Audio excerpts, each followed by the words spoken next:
অনেক সময় ওড়না টোড়না নিতে ইচ্ছা করে না। আপনারা সবাই নিশ্চয়ই খুব ভালো আছেন, আমিও খুব ভালো আছি। আজ হলো সানডে, ঘড়ির কাঁটা 10টার ঘরে। প্রত্যেক দিনের মতো 8টা সাড়ে 8টার মধ্যে ঘুম ভেঙে গেছে, তবে সানডে মানে বিছানায় শুয়ে অনেকক্ষণ যাবৎ গড়াগড়ি। ওতে যে কি আনন্দ বন্ধু! যাদের রবিবারে কাজের তাড়া নেই তারাই একমাত্র জানবেন। আর আমার বাড়ির চারপাশ পরিষ্কার করে সুভাষ দা, সে ঘোষণা করে দিয়ে গেছে বৌদি 7 দিন আসবো না, তাই শুক্লা দাকে দিয়ে পরিষ্কার করানো হচ্ছে। ছাদটাও পরিষ্কার করে দিল।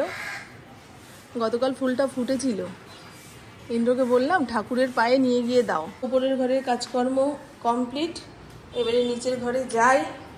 ইন্দ্র বাজার থেকে কি এনেছে না এনেছে সেগুলো হাতিয়ে পাতিয়ে দেখি, মাথাটা একটু গরম করি। এমা বুড়ো তো গো ইন্দ্র, ঢেঁড়সগুলো পুরো দেখেছ, অর্ধেক ঢেঁড়সের মাথা ভাঙা যাচ্ছে না। দেখো পাখাটাকে চালিয়ে দিল। পেঁয়াজ রসুন আদা, এর মধ্যে কি আছে, বড় আলু, ব্যাস এই তো। আর রবিবার মানেই আমি জানি আমার কোনো কাজকর্ম নেই, শুধু দুপুরে মাংসর ঝোল ভাত রান্না করো, খাও দাও, ঘুমাও, কিংবা একখানা মুভি দেখো, এই তো। এরকম গড়িমসি করেই কাটবে। তবে শুক্লাদা এসেছিল ছাদের ময়লা পরিষ্কার করতে, সিঁড়ি দিয়ে ওঠানামা করলো, তাই সিঁড়িটা মুছতে হয়েছে। এটা একটা এক্সট্রা কাজ। আর দেখুন আমি 2 দিন ধরে নাকছাবি পরছিলাম। নাকছাবি পরলেই নাকের চারপাশ দিয়ে কেমন দানা দানা উঠে যায়, দেখেছেন? আবার নাক ভুলে যদি ডলে ফেলি, ওই নাকছাবির কাটা বিধে রক্তারক্তি কাণ্ড হয়ে যায়। বুঝতে পারলাম কি বলতে চাইছি? তো চলুন। ও বলেছিল আজকে রাইফেল প্র্যাকটিসে যাবে। ও মা, সকালবেলা নাকি তার ঘুমই ভাঙছে না, বলে এখন নয় বিকেলে যাব। আর আজকে এনেছে মাটন। আমি অনেক দিন যাবৎ মাটন খাওয়া ছেড়ে দিয়েছি, এবারে কোনো দিন খাবো না সেরকম কিন্তু প্রতিজ্ঞা করিনি। হ্যাঁ, আপনারা অনেকেই ভুল বুঝেছেন যে মাছে আষ্টে গন্ধ লাগছে মানেই মামন মাছ খাওয়া ছেড়ে দিয়েছে, হ্যাঁ মাংস দেখলেই কেমন কেমন লাগছে তাই মামন সারা জীবনের মতন ছেড়ে দিয়েছে, তা নয়। আমি সারা জীবনের জন্য কোনো কিছু ছেড়ে দিতে পারবো এটা আমি এখন বসে ভাবতে পারবো না, বুঝেছেন? আধা ঘন্টা পরে আমি কি করব আমি নিজেই জানি না। আর ভবিষ্যতের কথা ভেবে তা আমার নিরামিষ আমিষ খাওয়া নিয়ে জীবনে অনেকগুলো গল্প রয়েছে, সেগুলো আজকে আপনাদের সঙ্গে শেয়ার করব। তবে 1 কাপ চা বানিয়ে খেয়ে নিই। এই ফরিং, নিচে তুই একা খাটে থাকিস না বাবা। এই দেখুন, ও একা ঘরে খাটে থাকলে না ভয় লাগে, কি যে ছিড়বে কি যে ভাঙবে। সকালে বিকেলে একটু চা না দিলে ওর নাকি মন খারাপ লাগে, কি জানি। বলে মা চা যদি না খাই আর সেটা হঠাৎ করে মনে পড়ে গেলেই আমার দুঃখ হয়। দেখেছেন দুধটা ছলক করে পড়ে গেল। নিজের কাজ নিজে বাড়িয়ে রাখলাম।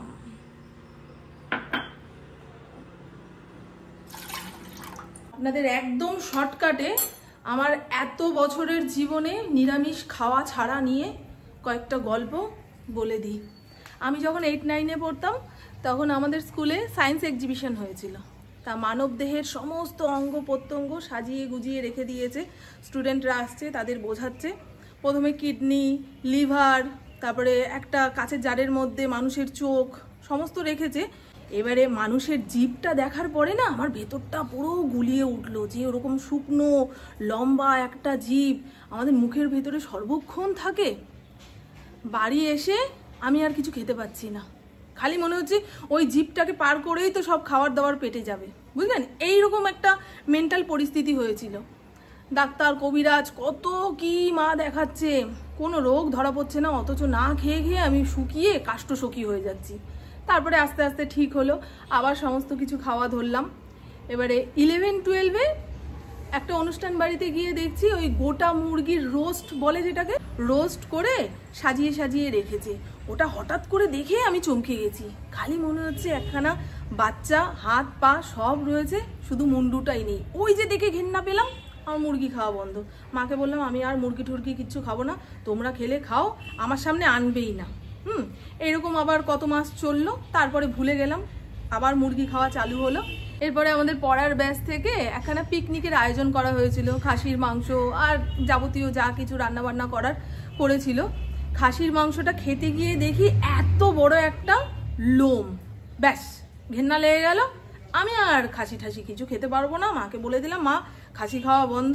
মা বলে ঠিক আছে, আবার 6 মাস পরে দেখা যাবে। মা তো বুঝে গেছে ব্যাপারটা, যখন ঘেন্না লাগে, প্রবল ঘেন্না লাগে, ওটা আমি ভুলতেই পারি না। হ্যাঁ, 6 মাস পরে আবার ভুলে টুলে গেলাম, খাসি টাসি খাচ্ছি। বিয়ের পর অবধিও চললো। আমার পাইলটের কথা যাদের মনে আছে তাদের বলি, পাইলট যখন মারা গেল তখন পুপু ওকে ডাক্তারখানা থেকে কোলে করে নিয়ে আসছে। তা এইভাবে দুটো পা আর দুটো ঠ্যাং এরকম ঝুলছে। ওই যে দেখে আমার কেমন একটা কষ্ট লাগলো, যে দেখো 4 পায়া জীবের কি অবস্থা, দুটো ঠ্যাং তো এইভাবেই ঝোলে মাংসের দোকানে। যারা মানে খেতে ভালোবাসেন তারা কিন্তু ঘেন্না পাবেন না। আমার জীবনের যে কত রকম উপলব্ধি হয়েছে এই মাছ মাংস এই সমস্ত নিয়ে, সেগুলো বলছি। তা ওই পাইলটের ঠ্যাং দুটো ঝুলতে দেখে আমার হয়ে গেল 4 পায়া জীব আর আমি খাবো না। তারপর থেকে এখনো পর্যন্ত না খাওয়া অবস্থাতে রয়েছি। আর মাছের কথা, আমি কিছুদিন আগে ফেসবুকে একখানা ভিডিও দেখেছিলাম যে লোটে মাছ এরকম ধরে ঝুলিয়ে ঝুলিয়ে কাঁচা কাঁচা অবস্থাতেই খাচ্ছে। ওই যে দেখে গাটা পাকিয়ে আসলো, ব্যাস মাছ খাওয়া বন্ধ। এই তো 3-4 মাস পরে আমি আবার মাছ খেলাম। মানে ঘেন্না আমার এমন একটা জিনিস না, সেটা মাথা থেকে বের করতে পারি না, মাথার ভেতরে ঢুকে যায়। একবার একখানা বড় শোল মাছ ইন্দ্রপুকুর থেকে ধরে এনেছিল, ঠিক এত বড়। তা বাথরুমে রেখেছি, রাতে তো আর কাটাকুটি করা যায় না, আর আমি জ্যান্ত মাছ কাটতেও পারি না। মাকে সকালবেলায় খবর দেবো, মা আসবে কাটবে, রান্নাবান্না করলে করবে, আর না হলে ওই বাড়িতে অনেক লোকজন মাছ নিয়ে চলে যাবে, মারা মাদের মতন রান্নাবান্না করে খাবে, এইরকম প্ল্যান করে রেখে দিয়েছি। এইবারে নিচের ঘরে বসে আছি, ওই মাছটার নামও পুপু দিয়েছে গণেশ। তা গণেশ গামলা থেকে বারবার ধুপ করে নিচে পড়ছে, বারবার নিচে পড়ছে। এবারে যতবার গামলা থেকে নিচে পড়ছে ততবার ওর মাথায় আঘাত লাগছে, মাথা দিয়ে রক্ত পড়ছে। আর আমি পুপু আলোচনা করছি, দেখো এই সারা মানে রাত ও ব্যথায় কষ্ট পাবে, রক্তারক্তি কাণ্ড হবে, ওর কি কষ্ট হচ্ছে বলো, ওর কি কষ্ট হচ্ছে। পুপু যেমন বলছে, আমি ইন্দ্রকে বলছি। এবারে বাবুকে সকালবেলা খবর দিলাম, বাবু একটা শোল মাছ আছে নিয়ে যাও।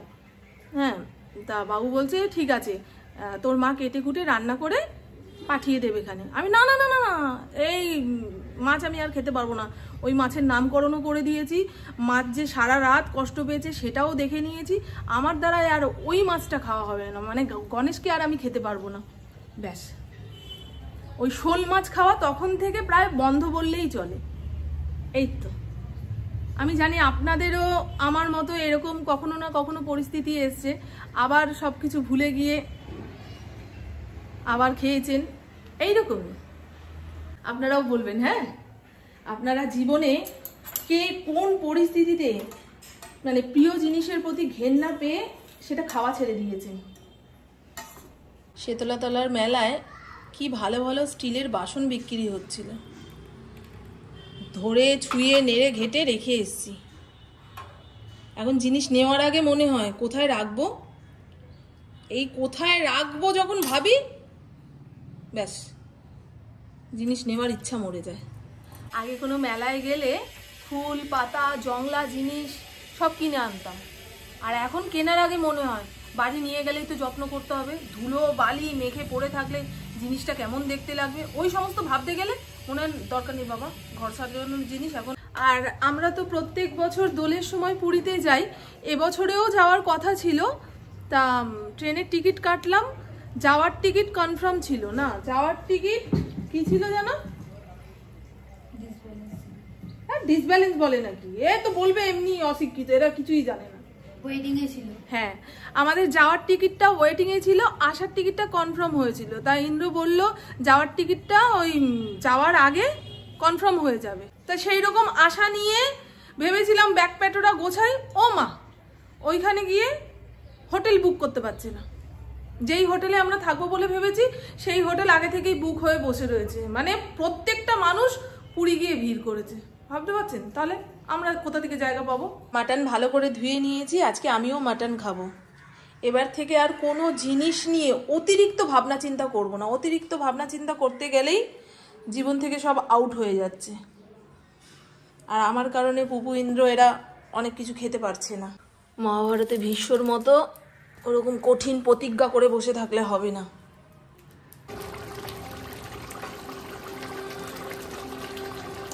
সোনার জিনিস কিভাবে পরিষ্কার করতে হবে? এর মধ্যে কি কি দিয়েছিস? লবণ, লেবু? কিছু দিইনি, শুধু এই লেবু। তারপরে এই ধোয়া জলটা তুই খাবি? হ্যাঁ। সোনা ধোয়া জল। সানডে স্পেশাল লাঞ্চ মেনু, লাল লাল ঝাল ঝাল পাতলা করে খাসির মাংসর ঝোল। কালারটা কেমন এসছে বলুন? আজকে আমি এটা দিয়ে ভাত খাওয়ার চেষ্টা করব, তবে গরম মশলার উগ্র গন্ধ বেরোচ্ছে, বেশি পরিমাণে দিয়ে ফেলেছি। এত এক্সাইটেড, আজকে খাসির মাংস খাবো অনেক দিন পরে, যা গপাগপ গরম মশলা ঢেলে দিয়েছি। আর এই হলো সালাদ, এক হাঁড়ি ভাত, রাতে আর ভাত ঠাত কিছু রান্না করতে হবে না। আমার পুকুর সবে স্নান করে আসলো, ইন্দ্রকেও ফোন করে দিয়েছি, টাইম মতো আসতে পারলে একসঙ্গে তিনজনে খেতে বসবো, আর না হলে যার আগে খিদা পাবে সে খেয়ে নেবে। ফোনকেও খেতে দিয়ে দিয়েছি। আমি এই সিরিয়ালের আরেকটা এপিসোড শেষ করিনি, খুব ভালো হচ্ছে গো, খুব ভালো হচ্ছে। ইতনা করো না মুঝে প্যার। আগে একটা টাইমে আমার যখন নতুন নতুন বিয়ে হয়েছিল তখন শ্বশুর বাড়িতে এসে দেখছি একটা ছোট্ট টিভিকে ঘিরে এতগুলো মানুষ বসে রয়েছে। কি দেখছে? কসৌটি জিন্দেগি কি, কুমকুম ভাগ্যা, আগে এই সমস্ত সিরিয়ালগুলো হতো না। আবার আমার বিয়ের আগে হতো স্বাভিমান, শান্তি, জন্মভূমি। বাবা, জন্মভূমি দেখার জন্য আমার মা পাগল হয়ে যেত। আমাদের একটা ব্ল্যাক অ্যান্ড হোয়াইট টিভি ছিল, সেইটাকে ঘিরে আবার পাড়ার কাকিমা জেঠিমারা বসে থাকতো। সিরিয়াল দেখার আগে একটা চল ছিল, এখন হাতে হাতে ফোন আসার পরে মানুষ ঠিক করতে পারে না কি ছেড়ে কি দেখবে, কি ছেড়ে কি দেখবে, তাই না? অনেক অপশন একসঙ্গে চলে আসলে মানুষের আর একনিষ্ঠ ভাব থাকে না। প্রভু কোথায় গেছিলে? রাইফেল ক্লাবে? আজকে তো ইয়াং লাগছে গো তোমার। হ্যাঁ, খুব সুন্দর লাগছে। এই ধরনের গেঞ্জিগুলো পরলে তোমাকে খুব ভালো লাগে। সুন্দর লাগছে।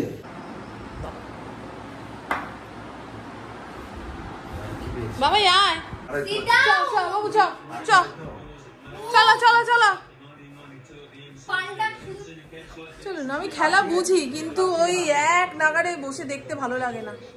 অনেক সময় ফিতে বাঁধা নাইটি পরলে তার উপরে না হাউস কোট পরতে পারবো না এত গরমে, তাই এরকম সেই ওড়না কাপড়ের একখানা কোট কিনেছি। আবার ওড়না নিয়েও কাজকর্ম করতে পারি না, বারবার ঘেঁটি থেকে পড়ে যায়। ঘেঁটিতে দোষ আছে তো, আমি ব্যাগ নিয়ে হাঁটাচলা করতে পারি না, ঘেঁটি থেকে পড়ে যায়। ওড়না নিতে পারি না, ঘেঁটি থেকে পড়ে যায়। অনেক সময় ব্লাউজ পরলে ব্লাউজ ঘেঁটি থেকে নেমে যায়। চুড়িদারের গলা যদি একটু ডিপ কাটিংয়ের হয় সেটা ঘেঁটি থেকে পড়ে যায়। কত জ্বালা নিয়ে আছি জানেন, আপনাদের দেখাবো, দেখবেন না?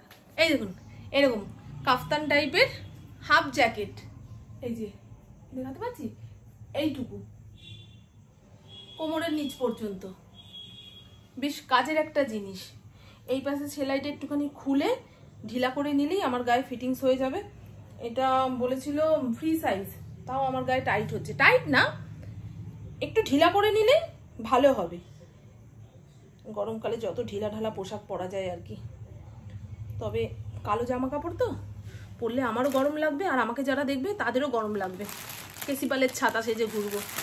আর আরেকটা এসছে, এটা ওই কাফতান টাইপের নয়, হাতা বসানো, সেই কারণে এই জায়গাটা টাইট হচ্ছে, ফেরত যাবে। এর বদলে অন্য আরেকটা নেব। দুটো হলেই মোটামুটি আমার সারা গরম কেটে যাবে। এগুলোর দাম বেশি নেয়নি, ওই 250 টাকা করে। ভালো না? যারা জিন্স তারপরে সরু ফিতের গেঞ্জি ঠেঞ্জি পরে তারাও এগুলো ব্যবহার করতে পারবে। একটার ওপরেই আরেকটা পরছি, এই দেখো, বুঝলেন? এটা আর একটুখানি বড় হলে রেখে দিতাম। ছাপাটা কি সুন্দর না? তো চলুন বন্ধু, আমার বকবক আজকের মতন এইটুকুই। আপনারা সবাই খুব খুব খুব ভালো থাকবেন, নিজের শরীরে খেয়াল রাখবেন, সুস্থ থাকবেন, আর অল টাইম স্মাইল করতে হবে। টাটা, খুব ভালো থাকবেন। আর বলবেন এই কোটটা কেমন হয়েছে।